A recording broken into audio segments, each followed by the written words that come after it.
ഇത്രയും മോശമായിട്ടുള്ളൊരു സിനിമ ഞാൻ അവസാനമായിട്ട് എന്നാണ് കണ്ടതെന്ന് എനിക്ക് പോലും ഓർമ്മ. ഒരു വിഭാഗം 1% പ്രേക്ഷകർക്ക് പോലും ഇത് ഇഷ്ടപ്പെടില്ല. പിന്നീട് സിനിമ കയ്യിൽ നിന്ന് പോയി. തിരക്കഥയെന്ന് വെച്ച് കഴിഞ്ഞാൽ ഫുൾ കയ്യിൽ നിന്ന് പോയിരിക്കുകയാണ്. അപ്പം ഇപ്പോൾ ഷിറ്റുകളുടെ ഒരു കൂമ്പാരം എന്ന് പറയും. കാരണം അത് പറയാൻ തുടങ്ങിക്കഴിഞ്ഞാൽ പിന്നെ ഷിറ്റുകൾ മാത്രമേ ഈ സിനിമയ്ക്കകത്ത് പറയാനുള്ളൂ. നമുക്കൊരു ലോജിക്കിൻ്റെ ഒത്തിരി സിനിമയുടെ തുടക്കം മുതൽ അവസാനം വരെ ലോജിക്കില്ലായ്മ ഇങ്ങനെ നേളിച്ച് നിൽക്കുന്നുണ്ട്. കുഴപ്പമില്ല. അതുകൊണ്ട് മാനുഷിക ജീവിതത്തിൻ്റെ കുറിച്ചൊരു പടമാണ്. എല്ലാവരും സ്നേഹിച്ച് കഴിയുക എന്നുള്ളൊരു മെസ്സേജ് തരുന്നുണ്ട്. പൊടി വിത്ത് ത്രില്ലറാണ്. മൊത്തത്തിൽ കുഴപ്പമില്ല. സുരാജ് നല്ല രീതിയിലുണ്ട്, രവിനായകൻ നല്ല രീതിയിലുണ്ട്. എടുത്തു പറയാൻ ഞാൻ പറഞ്ഞില്ലേ, അതും പറഞ്ഞില്ലേ, ഒരു മനുഷ്യൻ എങ്ങനെ ജീവിക്കണം എന്നുള്ള രീതിയിൽ കാഴ്ചപ്പാടുള്ളൊരു പടമാണ്. സിനിമ തുടങ്ങുമ്പോൾ തന്നെ ചെറിയൊരു ലാഗ് അടുപ്പിച്ചിട്ടാണ്, അതായത് പേരെഴുതി കാണിക്കുമ്പോൾ അതിനുശേഷം നല്ലൊരു ഇൻട്രസ്റ്റിംഗ് ആയിട്ടുള്ളൊരു പ്ലോട്ട് എന്ന രീതിയിലാണ് തുടങ്ങുന്നത്. അത് നമ്മൾ ട്രെയിലറിൽ കാണുന്ന കാര്യം തന്നെ.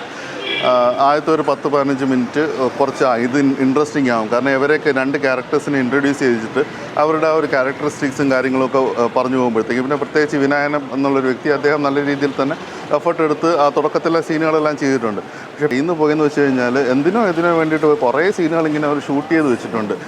ഇനിയിപ്പം അവർ എന്താണ് അവർ പറയാൻ ഉദ്ദേശിച്ചത്? കാരണം ഇങ്ങനത്തെ ഒരു പ്ലോട്ടുണ്ട്, സംഭവങ്ങളെല്ലാം ഓക്കെ ഉണ്ട്. പക്ഷേ എൻ്റെ കഥയും അതിൻ്റെ ആരൊക്കെയോ വരുന്നു, ആരൊക്കെയോ എന്തൊക്കെയോ പറയുന്നു, എന്തൊക്കെയോ ഡയലോഗുകൾ പോകുന്നു, എഡിറ്റ് ചെയ്ത് കയറ്റിയത്. കാരണം നമ്മൾ ഈ ഒരു സീന് കഴിഞ്ഞിട്ട് ഇന്നൊരു സീന് വരുമ്പോഴത്തേക്കും നമ്മൾ മിനിമം ഒരു ഗ്യാരണ്ടി തരുന്നു. ഒന്നില്ലെങ്കിൽ നമുക്ക് ഇഷ്ടപ്പെടുമെന്ന് പറയാം, അല്ലെങ്കിൽ ഇഷ്ടപ്പെട്ടില്ല എന്ന് പറയാം. പക്ഷേ വെറുപ്പിക്കുന്ന രീതിയിൽ എന്തിനാണ് ഇങ്ങനത്തെ സിനിമകൾ എടുക്കുന്നത്? ആരാണിത് സിനിമയ്ക്ക് ഒരുപക്ഷെ ഒരു കഥ കേൾക്കുമ്പോഴത്തേക്കും ഇൻട്രസ്റ്റിംഗ് ആയിട്ട് തോന്നിയേക്കാം. അനാവശ്യമായിട്ടുള്ള സീനുകൾ ധാരാളമുണ്ട്.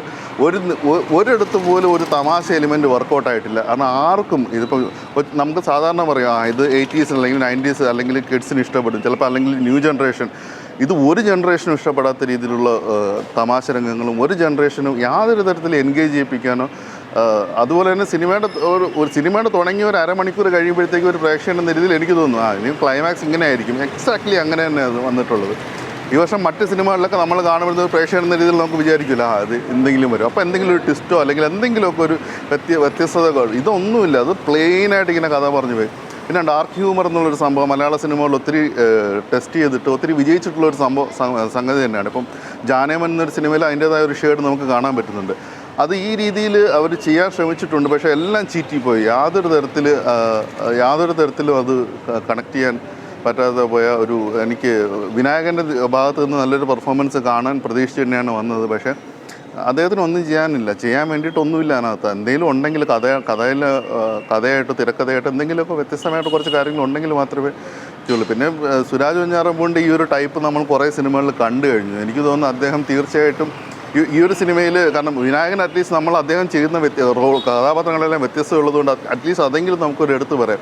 സുരാജ് വെഞ്ഞാറമൂട് തീർച്ചയായിട്ടും അദ്ദേഹം ഒന്നുകൂടെ ഒന്ന് ഇരുത്തി ചിന്തിച്ചിട്ട് ഇനി എന്തെങ്കിലും മാറ്റമോ അല്ലെങ്കിൽ എന്തെങ്കിലും കൊണ്ടുവരണം. കാരണം അദ്ദേഹത്തിൻ്റെ ഒരു ക്ലീഷേ ടൈപ്പുള്ള ഒരു ഇതായിപ്പോയി. കാരണം അദ്ദേഹം മോശം അഭിനയം കാഴ്ചവെച്ചു എന്നല്ല പറയുന്നത്. കാരണം ഇതൊക്കെ നമ്മൾ ഓൾറെഡി അദ്ദേഹത്തിൻ്റെ ഭാഗത്തു നിന്ന് കണ്ടിരുന്നു.